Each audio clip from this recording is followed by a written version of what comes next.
Minsan, marami sa atin dito sa Canada, sa US at sa iba pang bansa ang may isang pangarap ang makauwi sa Pilipinas para doon tayo mag-retire ng masaya, tahimik at komportable. Lalo na kapag pagod na tayo sa winter, pagod na sa kakakayod sa araw-araw.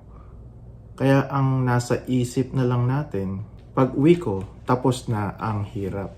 But let us be completely honest kung bakit may mga kabayan tayong nagsisisi pagkatapos nilang bumalik.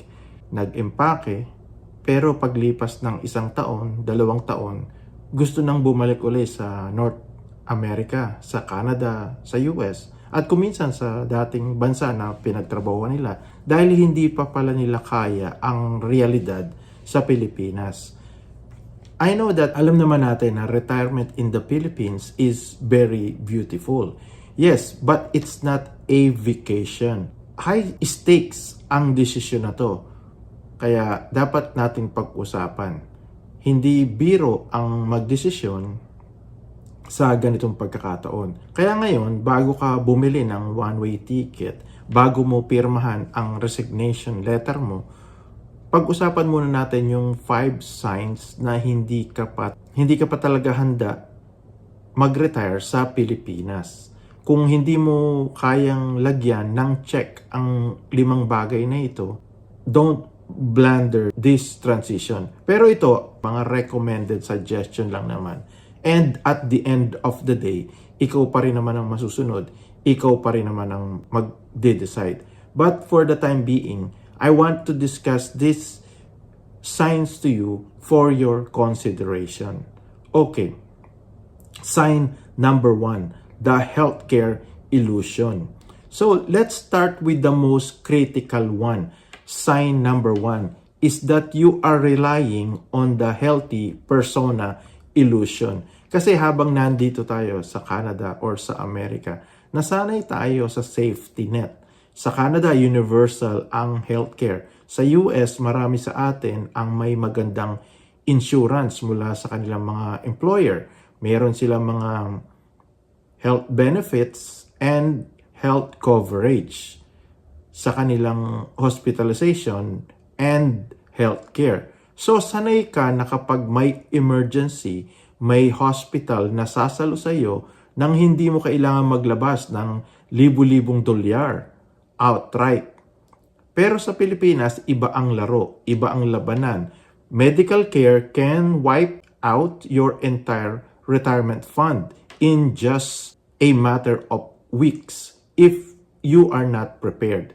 Kung ang iniisip mo ay malakas pa naman ako, bihira naman ako magkasakit, then that means you are not yet ready. Kasi you must ask yourself, paano ang insurance mo pag uwi? Sasapat ba ang PhilHealth? Diba? Hindi naman. Alam nating lahat yan na kapag canvas ka na ba ng mga private health insurance or HMO sa Pilipinas para sa age bracket mo. Alam mo ba kung magkano ang premiums para sa mga senior citizens or malapit ng maging senior?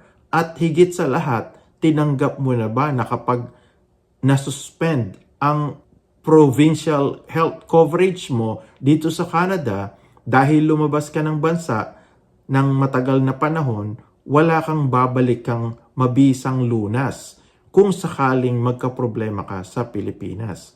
Kaya kung wala kang malinaw, nakasulat at pondong hiwalay para sa healthcare emergency, sign na yan na hindi ka pa ready. Sign na yan na hindi ka pa handa. Sign number 2. Ito yung tinatawag na the human ATM syndrome. So yung sign number 2, you have not established hard financial boundaries with extended family. Ito ang isa sa pinakamalaking dahilan kung bakit nasisira ang retirement plan ng marami. Kasi pag uwi mo sa mata ng maraming tao, kahit pa sa mga kamag-anak mo, galing ka ng abroad. And to them, being from abroad equals unlimited money. Iniisip nila mayaman si uncle, mayaman si auntie, maraming pera si kuya, maraming pera si ate. Pensyonado yan sa Canada. Malaki ang sweldo niyan sa Amerika. Kaya pag may nagkasakit, sa'yo kaagad lalapit. Kapag may mag-e-enroll sa college, sa'yo hihingi ng pang-tuition. Kapag may piyesta or may binyag, ikaw ang taya. Kung ang ugali mo ay pagiging yes man or yes woman dahil nahihiya kang tumanggi or dahil gusto mong maging ikaw ang tagasagip ng pamilya, mauubos ang pera mo. So you need to ask yourself, kaya mo bang sabihin ang salitang wala akong budget para dyan nang walang halong guilt? Handa ka bang matawag na madamot ng ilang tao dahil lang pinoprotektahan mo ang retirement plans mo?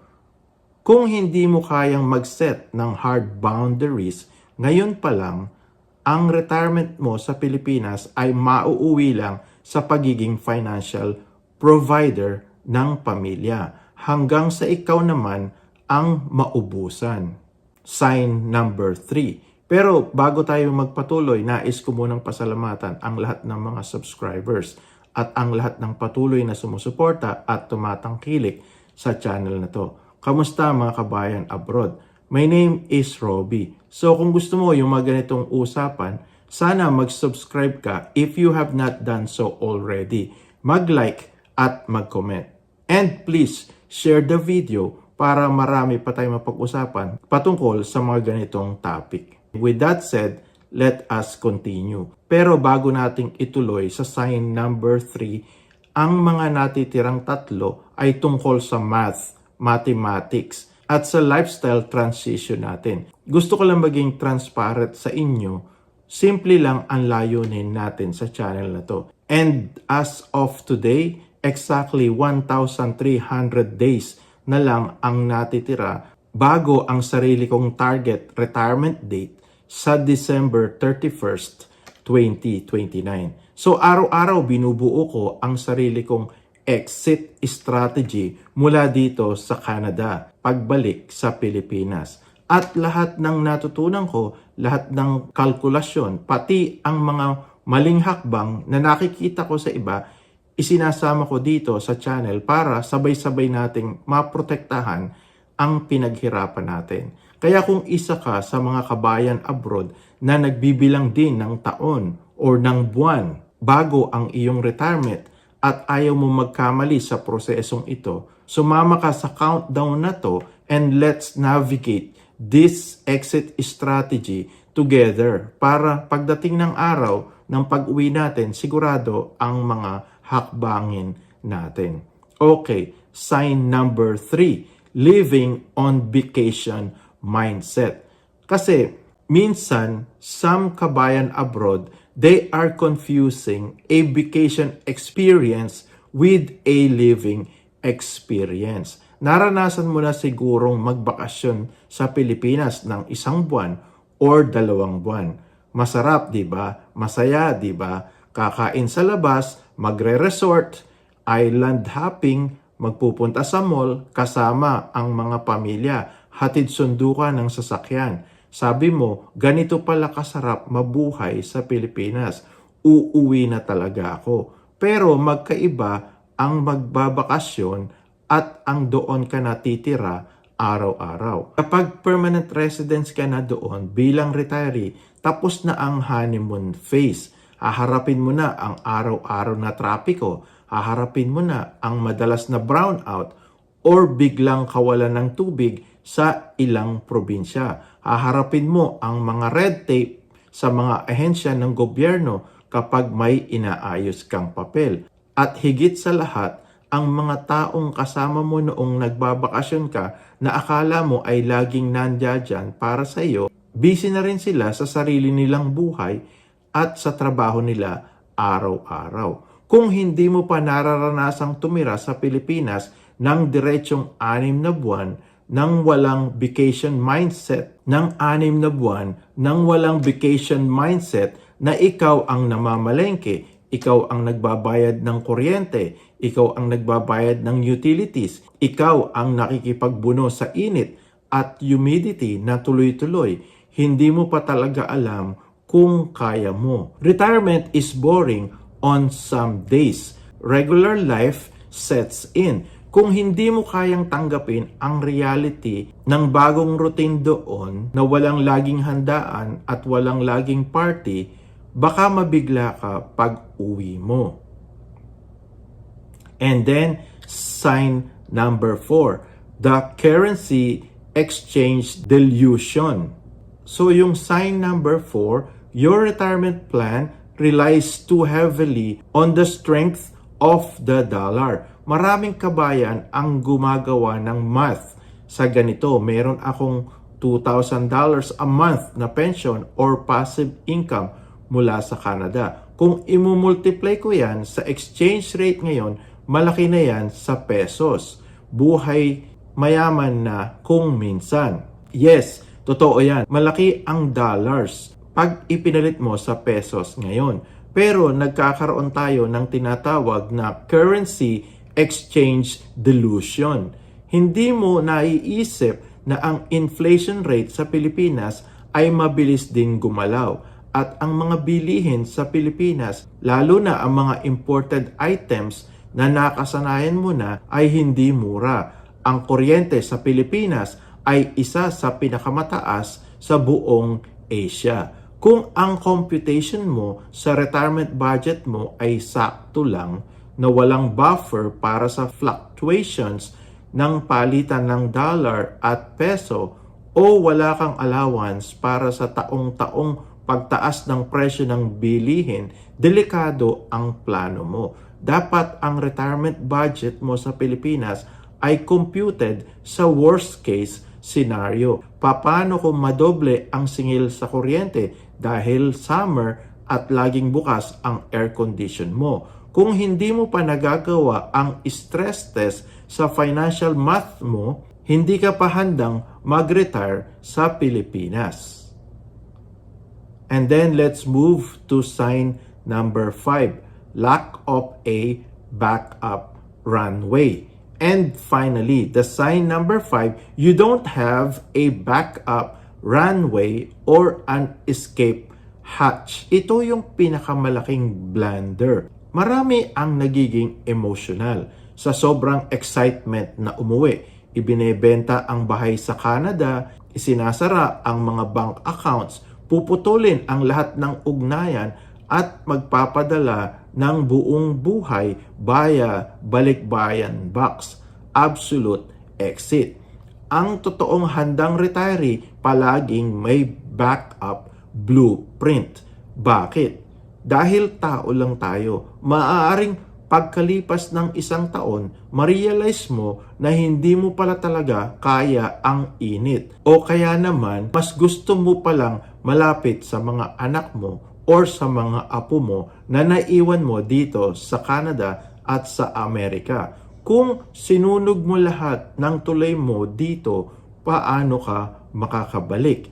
Paano kung magbago ang isip mo? If you burn all your bridges dito sa North America, maging sa Canada or sa Amerika, paano ka makakabalik? Paano kung magbago ang isip mo? Ang sign na handa ka na ay kapag pag-uwi mo sa Pilipinas sa unang taon or 2 taon ay itinuturing mo muna bilang isang extended trial period. Hindi mo muna ibebenta ang lahat ng assets mo. May sapat kang savings na nakatabi sa dollar para kung sakaling kailanganin mong bumalik sa Canada or sa US, may babagsakan ka pa rin. May babalikan ka pa rin. At hindi ka magsisimula sa zero. Kaya mga kabayan abroad, ang layunin natin sa videong ito ay hindi para ispoilin ang pangarap mong makauwi, makapag-retire sa Pilipinas. Katulad ng karamihan sa atin, sabik na rin tayong bumalik sa sariling atin sa bansang Pilipinas para doon mag-retire. Pero gusto kong umuwi tayo ng matatag, handa at walang pagsisisi. We work too hard in foreign lands just to fail our retirement at home. So suriin nating mabuti ang 5 signs na ito. Alin dito sa 5 ito ang sa tingin natin ang kailangan pa nating paghandaan ng husto para marami pa tayong matutunan. And on that note, I'll take my leave. Pero bago ako tuluyang magpaalam, nais ko muna ulit pasalamatan ang lahat ng mga subscribers at ang lahat ng patuloy na sumusuporta at tumatangkilik sa channel na to. Kamusta mga kabayan abroad? My name is Robbie. So kung gusto mo yung mga ganitong topic, sana mag-subscribe ka if you have not done so already. Mag-like at mag-comment. And please share the video para marami pa tayong mapag-usapan patungkol sa mga ganitong bagay. Hanggang dito na lamang. Hanggang sa muli. Until next time. And as always, God bless us all.